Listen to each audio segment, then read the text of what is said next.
მაზია ექსტერიერი, რომ აი რომ ზიხარ, პირველი 5 წუთი გაქვს ეგ რომ აი უკეთესი რატომ არ არის. სად იყავი ღმერთო ამას რო ხატავდნენ შიდა მხრიდან. და აი გვხვდება ეს რა, აი ცოდვა ეს ავტომობილი ამ შიდა მხრისთვის, მაგრამ აი 5 წუთის მერე ერთი მაგის კარგიც მოვტყან და ზიხარ და всё მიდიხარ, ყველა თვალს გაყოლებს. ქალი, კაცი, დიდი, პატარა, ანუ გგონია რომ რაღაც სასწაულში ზიხარ, რომელშიც ერთი 5 მილიონი გაქვს გადახდილი და რეალურად ამისი ფასები სადღაც ბაზარზე აქ რომ შეიძინოთ 40 პლუს იღებს რა.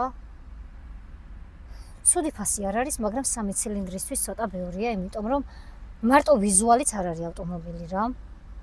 მაგ ფასში შეგიძლია ვიზუალურადაც კარგი მანქანა იყიდო და ძრავად ცილინდრებიც ძალიან კარგი გქონდეს, რომელსაც აი გააკეთებ და ყველაფერს ამას საერთოდ კეთდება კი ეს მანქანები, მგონი არც კეთდება, ხო, რა უნდა გავუკეთო?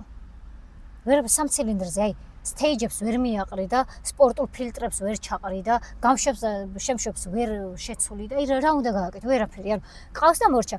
ეს არის ავტომობილი, რომელსაც ჩემი ტიპის ადამიანი ესელიც კი ყოველდღიურ ავტომობილად მყავს და გარაჟში არ მიყენია, ყოველდღე გადავაადგილდები, პურზეც კი ესელით მივდივარ.